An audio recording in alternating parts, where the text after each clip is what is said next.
Hi, I'm Rob Jackson. I'm director of Rob Jackson Consulting Limited. I'm also the co-author with Susan J. Ellis of From the Top Down, the UK edition, which is a book all about influencing senior management and their role in creating an effective volunteer programme. I want to talk to you today about influencing and about why it's so important for volunteer managers. And to start that, I want to share this quote with you from Australian colleague Andy Fryer.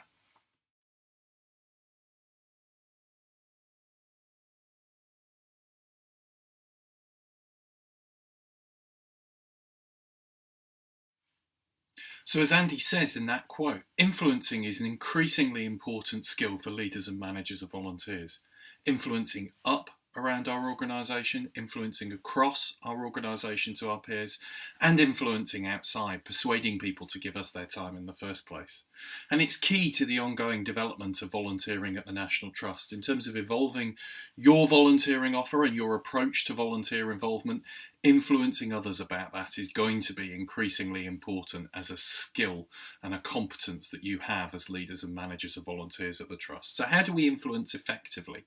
How do we make that influencing happen? Over the next few minutes, I want to share some tips and tricks to make you more confident and successful at influencing. So the first thing to focus on is, what is your goal?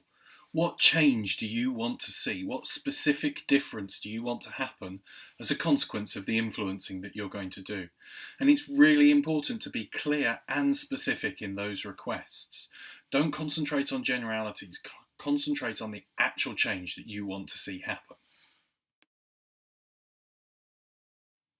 So the next thing to look at is who your stakeholders are. Who are the people that may fall into some, all, or you may have more of these groups that I'm about to go through? First of all, volunteers. Both those who you have recruited or who were already at your property or your site before you started in the volunteer management role. Second, your property manager, your general manager, the senior staff that you work with. Third, other staff at the property, other paid staff, other colleagues, co-workers. Fourth, the wider consultancy team and whole trust colleagues in the VCI team and other departments. Fifth, visitors to the property are stakeholders as well. And then sixth, more broadly, the wider community. What do each of these groups think about volunteering at your property, at the National Trust? Importantly, what do you want them to think, and what's the difference between what they think at the moment and what you want them to consider about volunteering? And categorise each of those different groups, and others if you have them, into three main areas. Are they supporters of volunteering? Are they detractors from volunteering? Or are they unengaged from volunteering? So what do we mean by circles of influence and concern in this third step? Well, if you've ever read Stephen Covey's 7 Habits of Highly Effective People, you may well remember the idea that he talks about in there of the circles of influence and the circles of concern. Let me quote him directly from the book. Proactive people focus their efforts in the circle of influence. They work on the things that they can do something about. The nature of their energy is positive, enlarging and magnifying, causing the circle of influence to increase. Reactive people focus their efforts on the circle of concern. They focus on circumstances over which they have no control. This causes their circle of influence to shrink. And you can think of those two circles as a bit like a donut with a hole in the middle. The hole is your circle of influence. That's what you have direct control over. And the wider bit of the donut is the circle of concern, things that you're interested in. And the trick is to try and get that circle of influence expanded into the circle of concern. And the things are going to therefore fall into three categories, Covey argues. First of all, things that we have direct control over. Problems perhaps involving our behaviour and the way that we go about doing things, something that's personal and unique to us, because we can work on those ourselves. Secondly, he talks about things that we have indirect control over. Problems involving the behaviour of others. This is where we can work on our circle of influence to focus on things that we can do to change that behaviour, and in doing so expand that circle of influence wider into our circle of concern. And thirdly, he talks about things over which we have no control, stuff in the circle of control that we have no influence over directly. And he argues that all we can do about those things is work on that line at the bottom of our face and smile when they come along again, dealing with the same problems we've had to deal with before.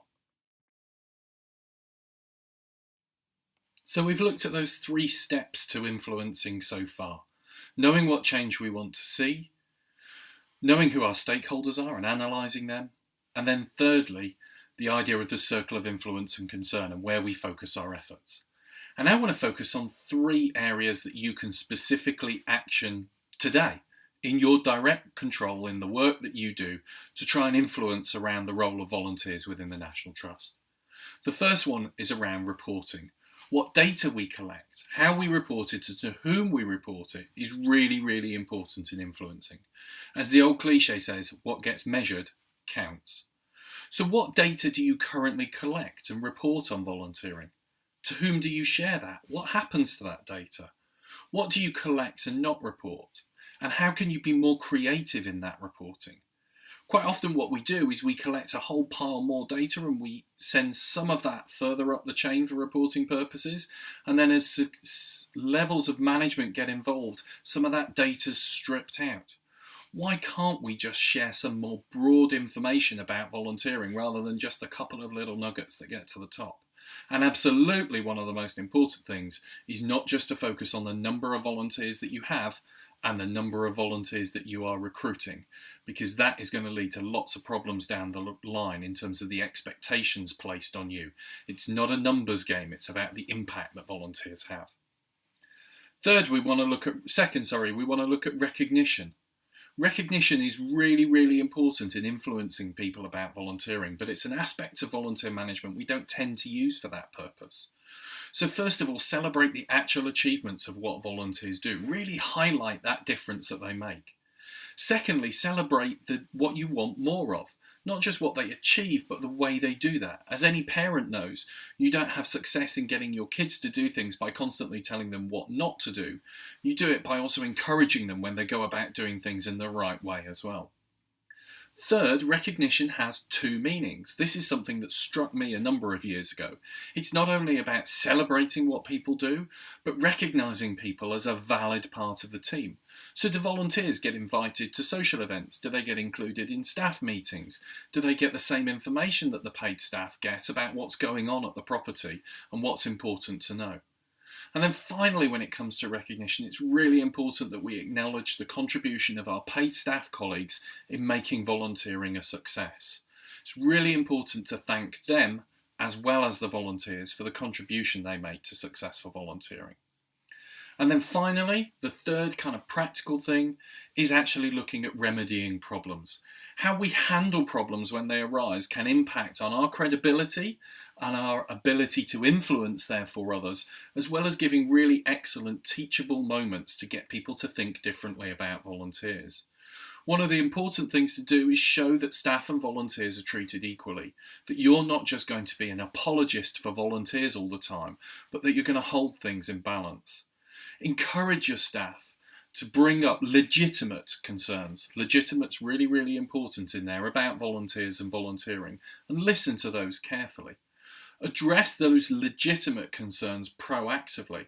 For example, are there things in there that people are telling you that you can use to tweak the way that you design roles for volunteers, or induction processes, or training, so that you begin to resolve some of those issues right when people start with you? And finally, really importantly on this, show all volunteers who do the work properly that it really matters. Don't just brush problems under the carpet. Don't just ignore problem behaviour. Tackle it. Because if you let problem behaviour, if you let non-performance by volunteers continue, not only are you losing your influence within the organisation, but you're also subliminally saying to volunteers that it really doesn't matter about the contribution that they make. So that's all I want to share with you today. In conclusion, I think I've hopefully made the point that influencing is key to volunteer management and key to the changes and the evolution of the National Trust volunteering offer.